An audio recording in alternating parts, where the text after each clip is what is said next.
The stars looked cold and empty through the viewport of the USS Voyager as Commander Jake Morrison stared into the darkness. 300 years had passed since the Great Collapse, and the galaxy still bore the scars of that terrible time. Where once mighty civilizations had worked together in peace, now only chaos remained.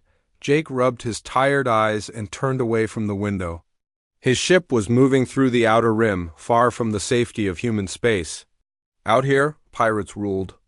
Entire systems and warlords fought endless wars over scraps of territory. The Voyager was an exploration vessel, but these days exploration meant dodging slavers and trying not to get caught in the crossfire of alien conflicts. "Commander, we're picking up a distress signal," called Lieutenant Ben Carter from the communications station. His voice was tense, which meant trouble. In the outer rim, distress signals were often traps set by pirates looking for easy prey. Jake walked over to the communications console and listened to the crackling transmission. The voice was speaking in broken standard, heavily accented but understandable. "Please, anyone who can hear this message, we need help. We are refugees from the Korthek Empire. Our ship is damaged and we have children aboard. We cannot fight anymore." The bridge fell silent. Everyone knew about the Korthek Empire and their brutal ways. They conquered worlds by enslaving the population and stripping planets of their resources. Anyone who ran from them was considered a traitor and hunted down without mercy. "Sir, should we respond?" asked Ben. The young officer looked nervous, and Jake understood why. Getting involved with Korthek refugees meant making enemies of one of the most dangerous powers in this part of the galaxy. Jake made his decision. "Quickly, set course for the signal, and ready the medical bay. If they're really refugees, they'll need our help." The Voyager changed course and headed toward a small moon orbiting a gas giant. As they got closer, Jake could see the refugee ship. It was a battered cargo vessel with burn marks along its hull and one engine completely destroyed. The ship looked like it had been through a war zone. "Hail them," Jake ordered. The main screen flickered to life, showing the interior of the refugee ship. The being who appeared was tall and thin with pale blue skin and large dark eyes. Jake recognized the species immediately. This was a Zilani, one of the more peaceful races in the galaxy. "I am Vashti of the Zilani people," the alien said, bowing slightly. "We thank you for answering our call. We have been running from the Korthek for many weeks now. This is Commander Morrison of the human vessel Voyager. We're here to help." "How many are aboard your ship?" 300 souls, including 60 children. Our ship cannot fly much farther. The Korthek destroyed our home world, and we are all that remains of our colony." Jake felt anger rising in his chest. The Korthak had destroyed an entire world just to steal its resources. "We'll take you aboard and get you to safety. Prepare for docking." As the refugees came aboard the Voyager, Jake was struck by how tired and frightened they looked. Many of them were injured, and the children clung to their parents with wide, scared eyes. The ship's doctor, Lisa Harper, immediately began treating the wounded while the crew distributed food and blankets. Later that evening, Jake sat with Vashti in the ship's small mess hall. The old Zilani was drinking human coffee and seemed to be enjoying it despite its strange taste. "Commander Morrison, may I ask you something?" Vashti said, setting down his cup. "Why did you help us?" "Most ships would have ignored our signal, or demanded payment we could not afford." Jake thought for a moment before answering. "Because it was the right thing to do. Where I come from, we believe in protecting those who cannot protect themselves." Vashti's eyes grew bright with something that might have been hope. "That is very much like the old stories my grandmother used to tell. She spoke of warriors who lived by such principles long ago." "What kind of warriors?" "They were called the Knights," Vashti said, his voice dropping to almost a whisper. "They came from many worlds and many species, but they all shared the same beliefs. They protected the innocent and fought against those who would harm the weak. They had great ships and powerful weapons, but their greatest strength was their code of honor." Jake leaned forward, interested. "What happened to them?" "They vanished during the Great Collapse. Some say they were all killed in the wars that followed. Others believe they simply gave up and went into hiding. My grandmother always said they would return when the galaxy needed them most, but that was just an old woman's hope. The next morning, Dr. Harper came to Jake with something unusual. She was the ship's xenorchaeologist studying ancient alien cultures, and she had been talking with the refugees about their lost world. "Commander, you need to see this," she said, holding up a small device. "One of the Zilani elders gave this to me. It's a star chart showing the location of some ruins on a planet called Kepler 442b. He says the ruins are very old, and might have belonged to the knights that Veshti mentioned." Jake studied the star chart carefully. The planet was only 2 days away from their current position, and it was uninhabited according to their records. "What do you think we'll find there?" "I don't know," Lisa admitted. "But the Zilani seemed to think it was important. They said the ruins contained things that might help us understand what the Knights were really like." Jake made his decision. "Set course for Kepler 442b. We'll drop the refugees off at the nearest safe port first, then investigate these ruins." 3 days later, the Voyager entered orbit around Kepler 442. There was a desert world with 2 small moons and an atmosphere that humans could breathe with minimal protection. Scans showed the ruins were located in a valley between 2 mountain ranges. Far from any signs of current habitation, the away team consisted of Jake, Lisa, and 4 security officers. They took a shuttle down to the planet's surface and landed near the ruins. As they stepped out onto the sandy ground, Jake was amazed by what he saw. The ruins were enormous, covering several square kilometers. Ancient stone buildings rose from the desert floor, their walls covered in symbols that seemed to glow faintly in the planet's dim sunlight. In the center of the complex stood a tall spire that reached toward the sky like a monument to something long forgotten. "These structures are at least 300 years old," Lisa said, running her scanner over the nearest wall. "Maybe older. The technology used to build them is unlike anything in our databases." As they explored deeper into the ruins, Jake noticed something strange. Despite being abandoned for centuries, the buildings seemed to be in perfect condition. There was no decay, no damage from weather or time. It was as if the entire complex had been frozen in time. In the central building, they found something that made Jake's breath catch in his throat.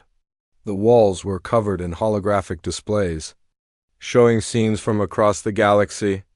The images showed armored figures fighting against impossible odds, protecting civilians from various threats, and standing as guardians of justice on dozens of different worlds. "These are the Knights," Lisa whispered, staring at the images in wonder. "Look at them. They're not all the same species, but they're all wearing similar armor and carrying similar weapons." Jake watched one hologram showing a knight defending a group of children from some kind of monster. The warrior moved with incredible skill and courage, never backing down even when the odds seemed hopeless. "They were real," he said quietly. The Knights were real. As they continued exploring, they found more evidence of the Knights' existence. Weapons lockers filled with advanced energy weapons, armor stands holding suits of gleaming metal, and libraries containing thousands of records in dozens of languages. But most important of all, they found the code. It was written in gold letters on a wall in the deepest part of the complex, translated into every known language. The words spoke of duty, honor, sacrifice, and the protection of the innocent. They described a way of life dedicated to justice and service to others, regardless of species or world of origin. "This is incredible," Lisa said, recording everything with her scanner. "The Knights weren't just warriors. They were philosophers, diplomats, and teachers. They created a whole civilization based on these principles." Jake read the code carefully, feeling something stir in his chest. These were the values he had grown up with, the beliefs that had driven him to join the space service in the first place. Humanity had always believed in protecting the weak and fighting for what was right, but they had never imagined that other species had once shared those same ideals. "Commander," called one of the security officers from across the room, "you need to see this." Jake walked over to where the officer was standing. On the wall was a final holographic message, left by the last knights before they disappeared. The figure in the recording was humanoid, but clearly not human, with silver skin and golden eyes. "To whoever finds this message," the figure said, "know that the Night's Watch has ended, but the need for guardians will never cease. The galaxy will forget us, but it will always need those who are willing to stand against the darkness. Perhaps someday, when the need is greatest, new knights will rise to take our place." The message faded, leaving them in silence. Jake looked around at the ruins, at the evidence of a civilization that had once brought peace to the galaxy, and felt a weight settle on his shoulders. The Knights W. Captain Danny Rodriguez stood in the briefing room of the USS Defender, studying the holographic map of the Zarian system. 3 weeks had passed since Jake Morrison's discovery on Kepler 442b, and word had spread quickly through the human fleet about the ancient Night ruins. Now Danny and his team were heading to another world that might hold more secrets. "The planet Zarian Prime is completely desert," said Dr. Lisa Harper, who had transferred to Danny's ship to continue her research. "But our long-range scans show structures beneath the sand that match the architectural patterns we found on Kepler 442b. Danny nodded and looked at his team. Marine Sergeant Amy Collins sat at the table, her dark hair pulled back in a regulation bun. She was one of the toughest soldiers in the fleet, known for her courage and quick thinking in combat. Beside her, sat engineer Pete Walker, a quiet man who could fix anything mechanical, and medic Grace Turner, whose gentle nature hid a core of steel. "What do we know about this planet?" Danny asked. "It's been abandoned for centuries," Lisa replied. "The atmosphere is breathable, but the heat is extreme during the day. The structures we detected are buried under about 10 meters of sand, which probably protected them from storms and erosion." Amy leaned forward, studying the map. "Any signs of current activity? Pirates, salvagers, that sort of thing?" "None that we can detect. The system appears to be empty except for automated mining platforms in the outer asteroid belt." Danny made his decision. "We'll take a full archaeological team down to the surface. Amy, I want you and your Marines to provide security. Pete, bring whatever digging equipment you can carry. Grace, prepare for extended operations in desert conditions." 2 days later, the Defender entered orbit around Zarian Prime, the planet. Was a ball of red and yellow sand with no visible water or vegetation. The 2 suns in the system made the surface temperature almost unbearable during the day, but at night it dropped to a freezing dot. The away team landed near the buried structures, just as the larger sun was setting. They set up camp quickly and began excavating using portable plasma cutters and antigrav lifts. The work was slow and careful, as nobody wanted to damage whatever they might find. On the 3rd day, they broke through into a vast underground chamber. Danny was the first to enter, followed closely by Amy and the rest of the team. Emergency. Lights flickered on automatically as they stepped inside, revealing a sight that took their breath away. The chamber was enormous, with a dome ceiling that stretched hundreds of meters overhead. Along the walls stood rows of armor suits, each one gleaming despite the passage of centuries. Weapons racks held energy rifles and plasma swords, while computer terminals displayed information in the same ancient script they had seen on Kepler 442b. "This is an armory," Amy whispered, walking toward the nearest suit of armor. "Look at the craftsmanship. These aren't just weapons, they're works of art." The armor was beautiful, made from some kind of silver metal that seemed to glow with its own inner light. The helmet was shaped like a knight's helm from Earth's medieval period, but with advanced technology built into every surface. The chestplate bore a symbol that looked like a stylized star surrounded by wings. "The knights must have had bases all over the galaxy," Lisa said, recording everything with her scanner. "This place could have equipped thousands of warriors." Danny walked to the center of the chamber where a large pedestal held what appeared to be a book. But when he approached, the book opened by itself and began projecting holographic text into the air. The words were in standard, as if the ancient device had detected their language and automatically translated. "The Code of the Knights," Danny read aloud. First principle, a knight exists to serve others, not themselves. Second principle, a knight protects the innocent regardless of species or world of origin. Third principle, a knight fights with honor, showing mercy to enemies who surrender. Fourth principle, a knight speaks truth even when it brings pain. Fifth principle, a knight accepts responsibility for their actions and their consequences. Amy had stopped examining the armor and was listening intently. These aren't just rules for soldiers, she said. They're a way of life. There's more, Danny continued reading. A knight must undergo training in combat, diplomacy, medicine, and philosophy. They must learn to think beyond their own needs and consider the greater good. They must be willing to sacrifice everything to protect others. Grace touched one of the medical kits on the wall. Look at this equipment. It's centuries ahead of anything we have. They could heal wounds that would kill someone today. Pete was examining the weapons with professional interest. These energy rifles are powered by some kind of crystal technology. The power cells should have died long ago, but they're still fully charged. Amy walked back to the armor suit that had first caught her attention. There was something about it that called to her, as if it had been waiting for her specifically. She reached out and touched the chest plate, and suddenly the entire suit began to glow. Amy, step back. Danny shouted, but it was too late. The armor opened like a flower, revealing the empty interior. A soft voice spoke from within the helmet, speaking in perfect standard. Greetings, potential knight. I am Sentinel, the artificial intelligence assigned to this armor. I have been waiting for someone worthy to claim this equipment. Amy stared at the armor in amazement. You're alive? I am a computer program, but I have been designed to think and learn. Each knight armor contains an AI companion to provide tactical support and preserve the knowledge of the Order. I have been inactive for 317 years, waiting for the right person to reactivate me. What makes someone the right person? Amy asked.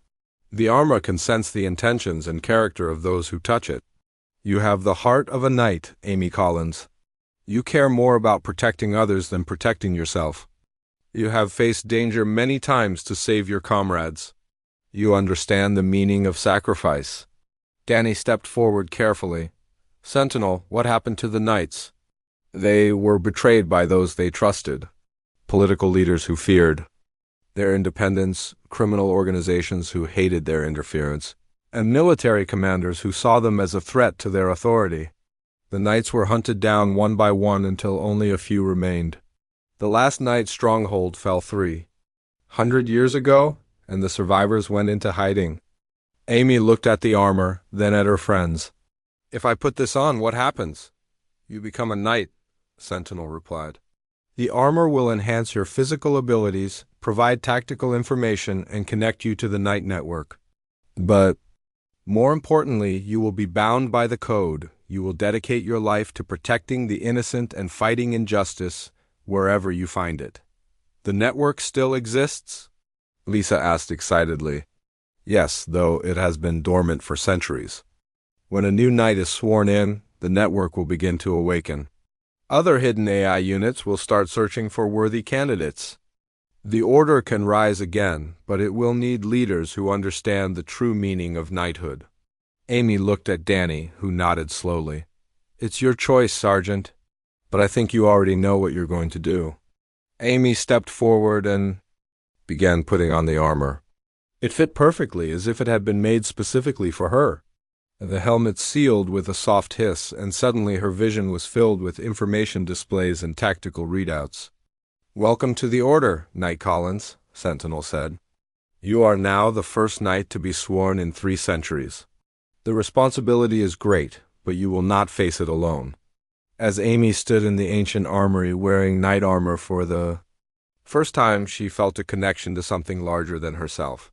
Through the network, she could sense other AI units awakening across the galaxy, beginning their search for new knights. Danny, she said, her voice changed by the armor's communication system. We need to contact Jake Morrison and the other ship captains. The knights are returning, and we're going to need help. Above them, the stars shone down on Zarian Prime. And for the first time in 300 years, a knight stood ready to answer the call of duty. The galaxy had forgotten its protectors, but Amy Collins would help it remember what it meant to stand against the darkness. The code burned bright in her memory as she prepared to face whatever challenges lay ahead.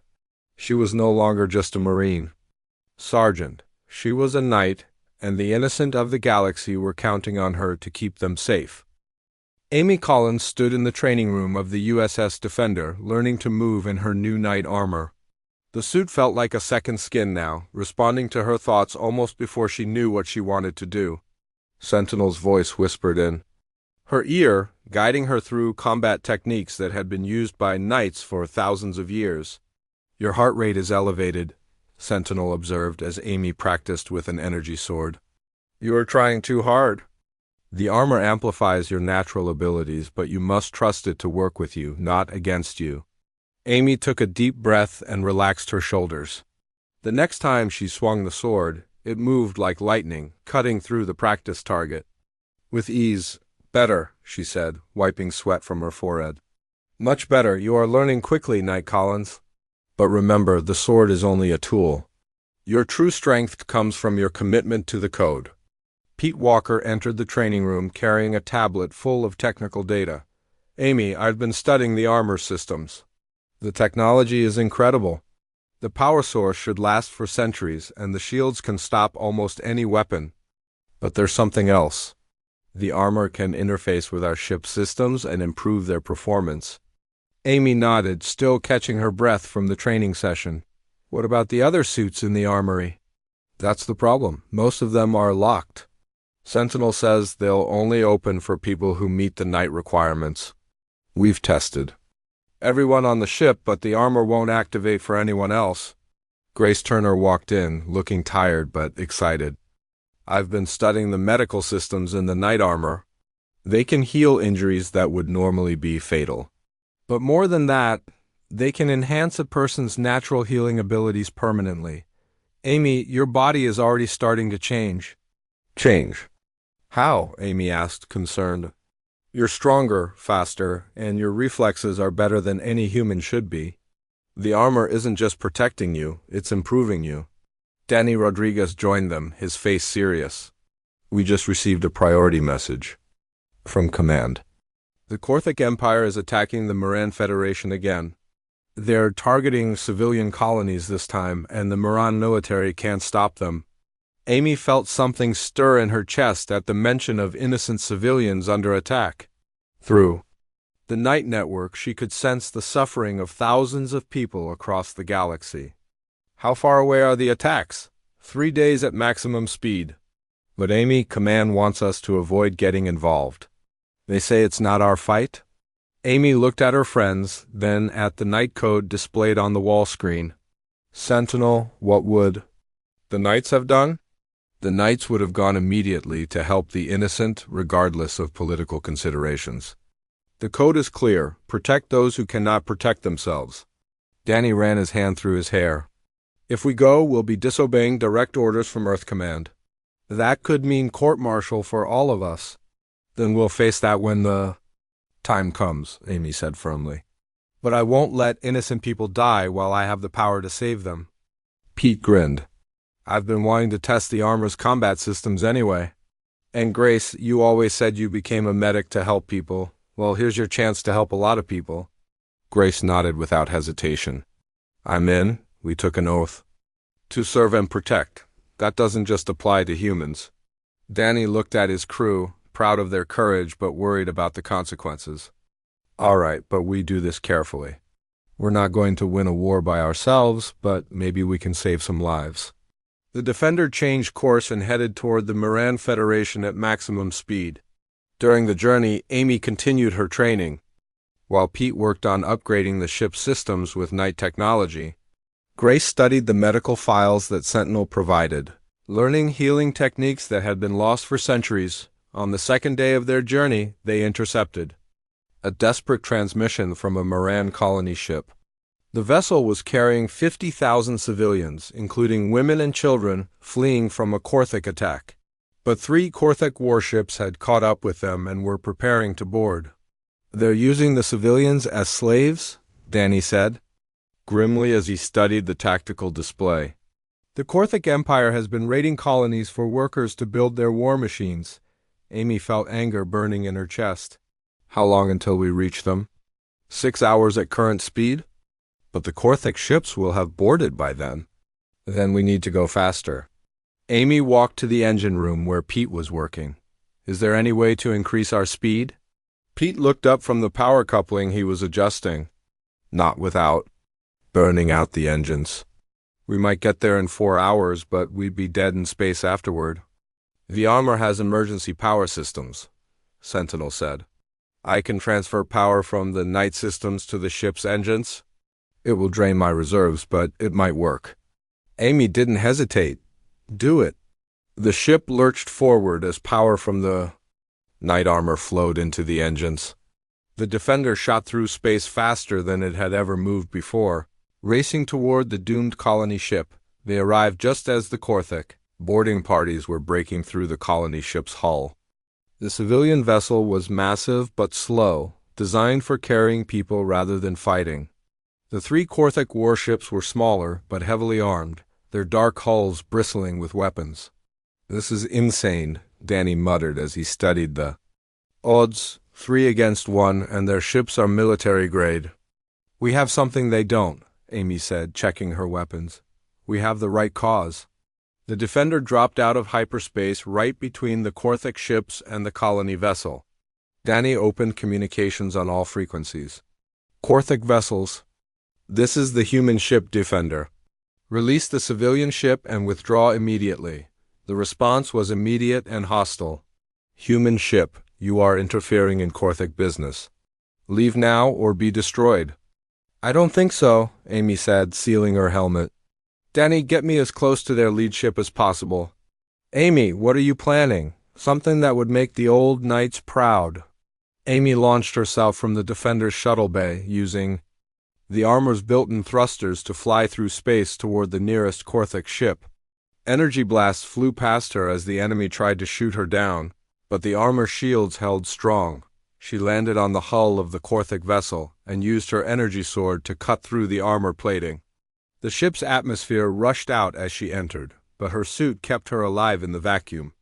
Inside, she found the Korthic boarding party preparing to assault the colony ship. The Korthic soldiers were large, reptilian creatures with thick scales and sharp claws. They carried heavy weapons and wore armor that covered their entire bodies. But they had never faced a knight before. Amy moved through the ship like a force of nature, her enhanced speed and strength allowing her to defeat enemies that should have been able to overpower her. The energy sword cut through their armor like paper, while her shields deflected their return fire. Sentinel, are you recording this? She asked as she fought her way toward the ship's bridge. Yes, Knight Collins. This will be valuable training data for future knights. Amy reached the bridge and found the ship's captain, a massive Korthic with scars covering his face. He drew a large blade and charged at her with a roar that would have terrified most humans, but Amy was no longer just human. She was a knight, sworn to protect the innocent. She met his charge with her own battle cry, and their weapons clashed in the center of the bridge. The fight was brief but intense. The Korthic captain was strong and experienced, but Amy fought with a purpose that gave her strength beyond her physical abilities. When it was over, the captain lay defeated and his ship was under her control. Attention Korthic fleet, Amy broadcast from the captured bridge. This is Knight Collins of the restored Knight Order. Your boarding operation has failed.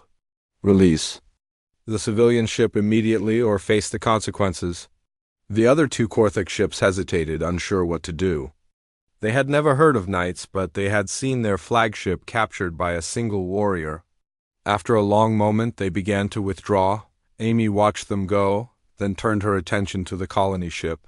The civilians were safe, but many were injured from the boarding attempt. She worked with Grace and the medical teams to treat the wounded, using night healing techniques to save lives that would otherwise have been lost. As the Defender escorted the colony ship to safety, Amy stood in the observation deck and looked out at the stars. Through the night network, she could feel other AI units awakening across the galaxy, searching for new candidates to join the Order. "You did well today, Knight Collins," Sentinel said. 50,000 people are alive because of your actions." Amy nodded, but she felt the weight of responsibility on her shoulders. "This is just the beginning, isn't it?" "Yes, the galaxy has forgotten what it means to have protectors. But you have shown them that the Knights have returned. Others will follow your example." As the ships traveled through hyperspace toward safety, Amy made a silent promise to herself and to the memory of the ancient Knights. She would not let their sacrifice be forgotten. The galaxy needed protectors, and she would make sure it had them. The code burned bright in her heart as she prepared for the challenges ahead. The innocent of the galaxy were counting on her, and she would not let them down. Word of Amy Collins' victory spread through the galaxy like wildfire. The story of a single human warrior defeating an entire Korthek boarding party and saving 50,000 civilians captured the imagination of beings across hundreds of worlds. But not everyone was pleased with the return of the Knights on the frontier world of New Haven. Former military officer Rick Barnes read the reports with growing excitement. He had served in the Colonial Defense Force for 20 years before retiring to this quiet farming planet, but the call to serve had never truly left his heart. When he heard about the Knights, he knew he had found his purpose again. Rick gathered the other veterans living on New Haven in the old community center.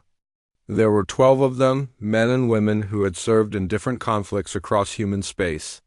Some had fought pirates, others had defended colonies from alien raiders, but all of them understood the meaning of duty. "I've been studying everything we know about the Knights," Rick said, projecting holographic images on the wall. "They weren't just individual warriors. They were an organization, a brotherhood that trained new members and passed down their knowledge through generations." Maria Santos, a former pilot, leaned forward in her chair. "You're talking about starting a training academy." "That's exactly what I'm talking about. Amy Collins proved that humans can be knights, but she can't do it alone. We need to train others. Teach them the code and prepare them for what's coming." An older veteran named Carl Davis shook his head. "The galaxy has been at war for 300 years. What makes you think people are ready for knights again?" "Because they're tired of the fighting," Rick replied. "They're tired of pirates and warlords and corrupt governments. They want someone they can trust to protect them." Over the following weeks, Rick and his team began converting an abandoned military base into a training facility. They studied every piece of information they could find about the Knights, learning their combat techniques, their philosophy, and their methods of selecting new members. Meanwhile, across the galaxy, other humans were answering the call. On the mining world of Kepler 438b, engineer Tony Martinez felt the knight armor respond to his touch. The suit had been hidden in an old storage facility for centuries, waiting for someone worthy to claim it. Tony was different from Amy Collins. Where she was a natural warrior, he was a builder and problem solver. But when he put on the knight armor, he felt the same connection to something greater than himself. His AI companion, calling itself Builder, taught him that knights were more than just fighters. "The original knights were peacekeepers," Builder explained as Tony learned to use his new abilities. "They stopped wars before they started, helped negotiate treaties, and built bridges between different species. Not every problem can be solved with a sword." On the ocean world of Tamat, Rebecca Stone discovered knight armor in an underwater ruin.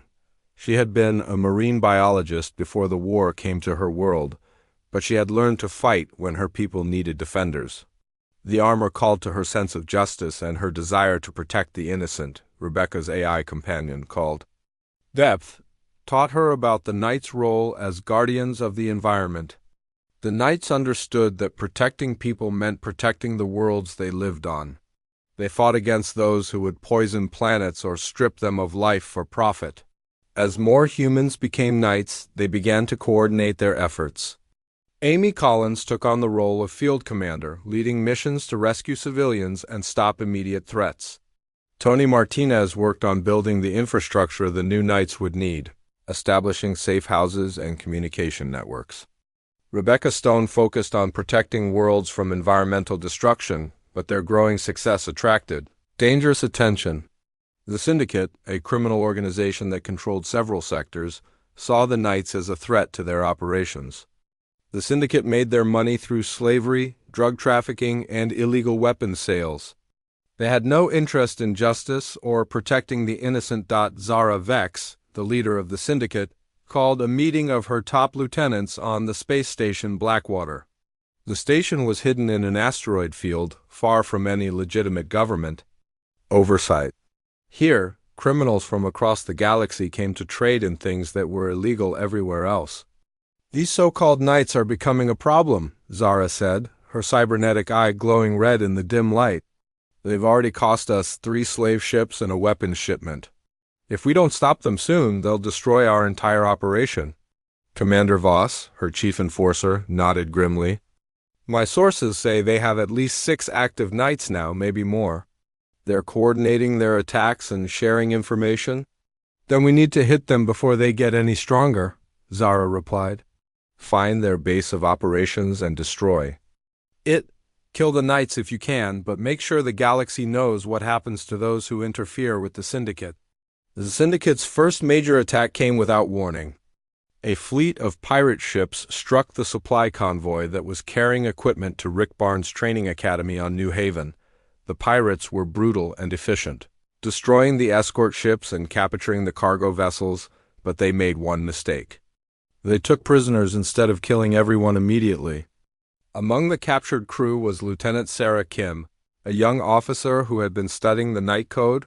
When the pirates tried to interrogate her, she refused to give them any information about the Knights. Amy Collins received the distress call while she was on patrol near the vegan system. She immediately contacted Tony Martinez and Rebecca Stone, and the 3 Knights coordinated their response. They would strike at the pirate base and rescue the prisoners, but they would also send a message to the Syndicate. The pirate base was located on an airless moon in the Cerberus system. It was heavily defended with energy shields and automated weapon platforms.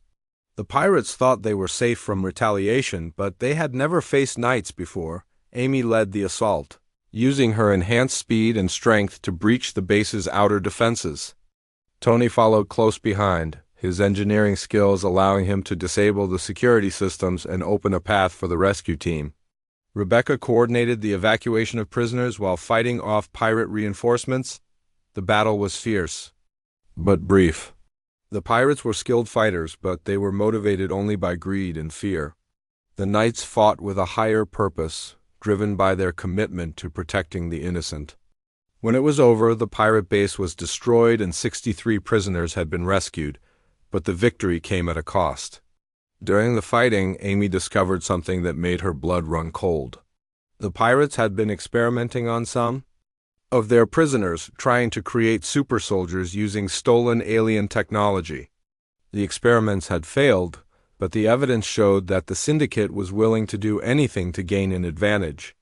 "This is worse than we thought," Amy told the other Knights as they reviewed the evidence.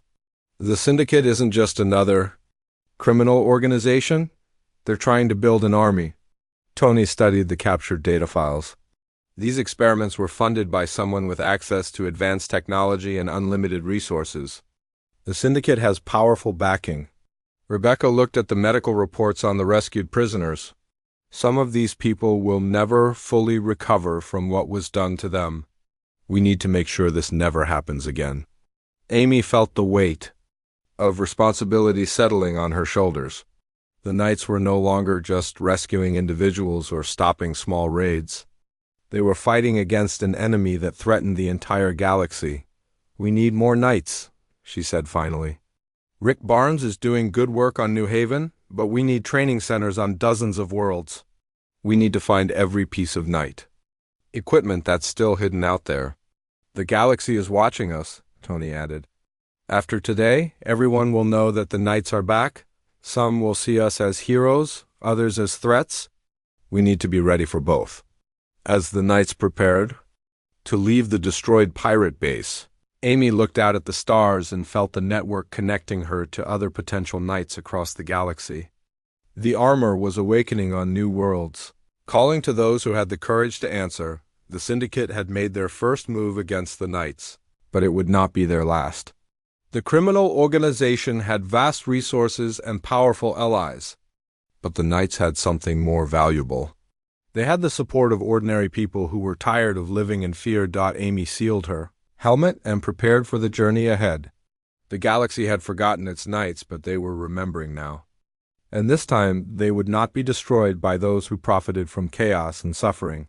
The code burned bright in her heart as she led her fellow Knights into the darkness between the stars. They were no longer just three humans with ancient armor. They were the beginning of something that would change the galaxy forever. The emergency alarm blared through the bridge of the USS Defender as Jake Morrison studied the incoming reports with growing horror. Across 12 different star systems, the Korthic Empire had launched simultaneous attacks on civilian populations. Cities burned while families fled in terror, and the local governments were powerless to stop the massive assault. Operation Darkfall, Jake read from the intercepted Korthic communications. They're calling it their final solution to the problem of resistance. They plan to enslave or kill everyone who might oppose them. Amy Collins stood beside him in her knight armor, her fists clenched as she watched the destruction on the main screen. Through the night network, she could feel the pain and terror of millions of innocent people. The sensation was overwhelming, like a constant scream in the back of her mind. How many people are trapped in those systems? She asked. Conservative estimate is about 50 million civilians, Jake replied grimly. The Korthic fleet is massive, at least 300 warships. They're not just raiding anymore, they're conducting a full-scale war of extermination. Tony Martinez entered the bridge, his knight armor gleaming under the emergency lights. I've been monitoring communications from the other knights. Rick Barnes is mobilizing everyone from the New Haven Academy, but most of them are still in training. Rebecca Stone is gathering the knights from the ocean worlds, but it will take time to get everyone in position. Amy looked at the tactical display showing the scope of the Korthic assault. We can't wait for reinforcements. People are dying right now. Amy, we have maybe 20 fully trained knights, Jake said carefully. The Korthic Empire has thousands of ships and millions of soldiers. Even with your abilities, the odds are impossible. The odds were impossible when one knight saved 50,000 people from slavery? Amy replied.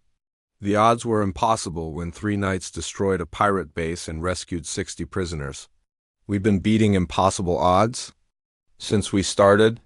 Sentinel's voice spoke through Amy's helmet communicator. Knight Collins, I have been analyzing the Korthic battle plans. Their strategy relies on striking quickly and overwhelming local defenses before help can arrive. But they have a weakness. What kind of weakness? They're using the Nexus Gate as their main supply route. It's a hyperspace junction that connects all 12 target systems. If we can destroy or capture the gate, we can cut off their reinforcements and trap their forward fleets. Tony studied the star charts. The Nexus Gate is heavily defended. Intelligence. Reports show at least 30 capital ships guarding it, plus automated defense platforms and minefields. Then we'll need help, Amy said. Jake, can you contact the Zilani Resistance and the Miran Defense Fleet? They have reasons to hate the Korthic Empire. Jake nodded. I'll send the messages immediately. But Amy, even if they agree to help, we're still talking about a suicide mission. Amy looked around the bridge at her friends and fellow knights. She thought about the code that had guided the original knights through countless battles. The first principle was clear. A knight exists to serve others, not themselves. Maybe it is a suicide mission, she said quietly. But if we don't try, millions of people will die. The code doesn't promise us victory. It promises us the chance to do what's right. Over the next 6 hours, ships began gathering at the rendezvous point near the Nexus Gate. The human fleet was small but determined, led by Jake Morrison and crewed by volunteers who believed in the Knight cause. The Zilani Resistance arrived. With their surviving warships, battered but eager for revenge against their oppressors. The Miran Defense Fleet brought their most advanced vessels, hoping to prevent their own worlds from being the next targets. Amy stood in the main hangar of the flagship, addressing the assembled pilots and soldiers. Representatives from 3 different species looked back at her, united by their shared desire to protect the innocent. "We're not fighting for conquest or glory," she said, her voice carrying clearly through the hangar. "We're fighting for the right of families to live in peace. We're fighting for children who deserve to grow up free from fear. We're fighting because someone has to stand against the darkness." The battle for the Nexus Gate began at dawn, ship time. The Allied fleet dropped out of hyperspace in perfect formation, catching the Korthik defenders by surprise. Energy beams and missile volleys lit up the space around the massive gate structure, while fighters engaged in deadly dogfights among the wreckage. Amy led a boarding party onto the gate's command station, fighting through corridors filled with Korthik soldiers. Her enhanced speed and strength allowed her to clear a path for the other knights, but the enemy resistance was fierce. Every meter of progress cost them time they didn't have. "Amy, the main Korthak fleet is moving toward the gate," Jake's voice crackled through the comm system. "You have maybe 10 minutes before they arrive in overwhelming force." Amy reached the station's control room and found the Korthak commander waiting for her. He was a massive warrior with battle scars covering his reptilian face, and he held a plasma cannon that could have punched through a starship's hull. "So you are the famous knight," he growled in broken standard. "You will die here, and your cause will die with you." "My cause will never die," Amy replied, drawing her energy sword. "As long as there are people worth protecting, there will be knights to protect them." The fight was brutal and desperate. The Korthik commander was skilled and experienced, but Amy fought with the fury of someone who had seen too much suffering. When it was over, she stood alone in the control room, badly wounded but victorious. "Tony, I need you to shut down the gate," she called over the comm. "Can you do it remotely?" "I'm trying, but the controls are damaged. Someone needs to manually overload the power core." Amy looked at the readings on her armor's display. The gate's power core was located deep within the station, surrounded by radiation that would be lethal even to someone in knight armor, but if she could reach it, she could cause an explosion that would destroy the entire facility. "Amy, don't even think about it." Jake's voice was tight with emotion. "We'll find another way." "There is no other way," Amy replied, already moving toward the power core. "The Korthak fleet will be here in minutes. If we don't stop them now, they'll continue their attack on the civilian populations."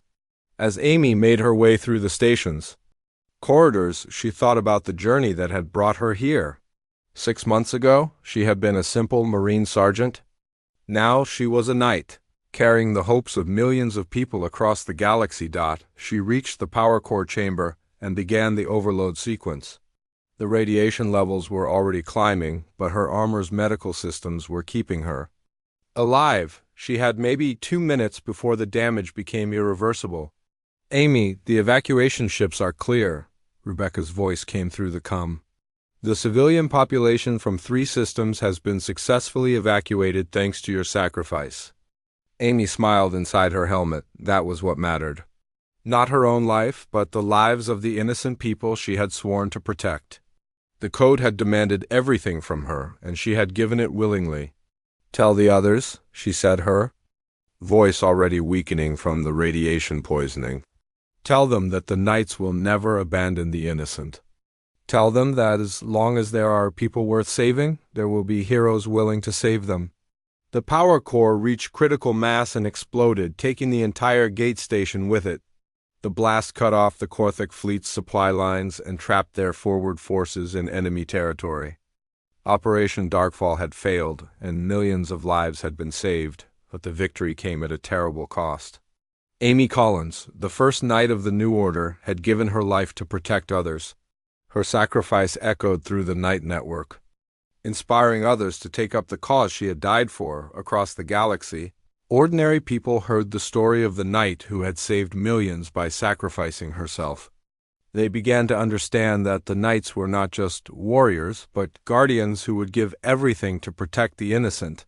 The galaxy had forgotten its knights, but Amy Collins had reminded them what true heroism looked like. And in doing So, she had ensured that the Knights would never be forgotten again. 6 months after the Battle of Nexus Gate, Jake Morrison stood in the Great Hall of the new Galactic Council building on the neutral world of Concordia. Representatives from over 200 species filled the chamber, their voices creating a symphony of different languages and cultures. It was the first time in 3 centuries that so many worlds had gathered in peace. Jake wore the formal uniform of a Knight Commander, a rank created to honor those who had helped rebuild the Order after Amy Collins' sacrifice. The gold and silver fabric gleamed under the chamber's lights, and the Knight symbol on his chest caught the attention of beings from across the galaxy. "The chair recognizes Commander Morrison of the human delegation," announced the Altarian speaker, her blue skin shimmering as she gestured toward Jake. Jake stepped forward and looked out at the assembled representatives. He thought about Amy Collins and her sacrifice, about the code that had guided the Knights through their darkest hour, and about the future they were building together. 6 months ago, many of you had never heard of the Knights, he began, his voice carrying clearly through the chamber. You knew only war, chaos, and the rule of the strong over the weak. But today, we gather to establish laws based on the principles that Amy Collins died defending. In the gallery above, Tony Martinez sat with Rebecca Stone and the other surviving Knights. They had spent the past months training new recruits and establishing Knight academies on dozens of worlds. The work was hard, but the response had been overwhelming. Beings from every corner of the galaxy wanted to learn the code and join the fight for justice. The Knights taught us that strength without honor is meaningless, Jake continued. They showed us that true power comes from protecting those who cannot protect themselves. Today, we make those lessons the foundation of our new galactic government. The Corthic delegation sat in the far corner of the chamber, their reptilian forms hunched in defeat. Their empire had collapsed after the failed Operation Darkfall, torn apart by internal rebellions inspired by Knight ideals. The new Corthic government had requested to join the council, promising to abandon their warlike ways and embrace the path of peace. Former Overlord Thexmore was gone, overthrown by his own people who had grown tired of endless war. In his place, Saturday Ambassador Kefval, a young Corthac who had studied the Knight Code and believed in its message of redemption. He raised his clawed hand to speak. The Corthic people wish to apologize for the crimes of our former government, he said, his voice heavy with emotion. We cannot undo the pain we have caused, but we can pledge to spend our lives making amends. We ask not for forgiveness, but for the chance to prove we can change. The chamber fell silent as beings from across the galaxy considered his words. Many of them had lost friends and family to Corthic raids, and the wounds were still fresh. But the Knight Code spoke of redemption and second chances for those who truly sought to change. Dr. Lisa Harper, now serving as the Council's chief historian, stood to address the assembly. The original Knights believed that any being could choose the path of honor, regardless of their past actions. They welcomed former enemies into their ranks and helped them find redemption through service to others. The vote was close, but the Corthic request for membership was approved. It was a victory for the Knight ideals that Amy Collins had died defending, proof that even the most warlike species could embrace peace when shown a better way. Rick Barnes watched from the human delegation, proud of how far they had come. His training academy on New Haven had produced over 300 new Knights, and similar facilities were operating on 50 worlds. The Knights were no longer just humans carrying ancient armor, but a truly galactic organization dedicated to protecting the innocent. The Council will now vote on the proposed Charter of Rights, announced the Altarian speaker. The document had been drafted by representatives from dozens of species, but its core principles came directly from the Knight Code that Amy Collins had lived and died by. The Charter established fundamental rights for all sentient beings, regardless of species or world of origin. It created a framework for peaceful dispute resolution and banned slavery, genocide, and other crimes against sentient life. Most importantly, it established the Knights as the Council's peacekeeping force, charged with protecting the innocent and upholding justice across the galaxy. As the votes were counted, Jake thought about the journey that had brought them here. It had started with a simple rescue mission, saving Zelani refugees from Korthik slavers. It had grown into something that none of them could have imagined, a movement that had transformed the entire galaxy, the charter passed with overwhelming support, creating the legal foundation for a new galactic civilization. The age of chaos and endless war was ending, replaced by an era of cooperation and mutual respect. After the session ended, Jake joined the other knights on the building's observation deck. The sun was setting over Concordia's capital city, painting the sky in shades of orange and gold. In the distance, they could see ships from hundreds of worlds, their crews working together to build a better future. Amy would be proud, Rebecca said quietly, watching a group of young knights from different species training together in the courtyard below. She always believed that the knight ideals could unite the galaxy. Tony nodded, his engineer's mind already working on the challenges ahead. We have a lot of work to do. Establishing knight academies, training new recruits, dealing with the criminal organizations that are still out there. But for the first time in centuries, we have hope. Jake looked up at the stars beginning to appear in the darkening sky.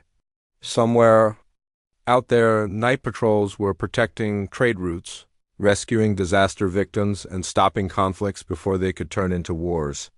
The galaxy was a safer place because of their efforts. The knights are back, he said simply. And this time, we're not going anywhere. The night network hummed with activity as reports came in from across the galaxy. Crime was down in sectors where knights were active, and several long-standing conflicts had been resolved through knight mediation. The syndicate and other criminal organizations were being systematically dismantled by coordinated night operations. More importantly, the ideals that Amy Collins had died for were spreading beyond the Night Order itself. Planetary governments were adopting laws based on the Night Code, and ordinary citizens were standing up to protect their neighbors. The galaxy was remembering what it meant to be civilized. As the years passed, the story of the Knights became legend. Children grew up hearing about Amy Collins and her sacrifice, about the humans who had brought justice back to the galaxy when it was needed most. The Knights became symbols of hope in a universe that had forgotten what hope looked like. The ancient Knights had foreseen their own destruction, but they had also foreseen their eventual return. They had left behind caches of knowledge and technology, waiting for worthy successors to discover them.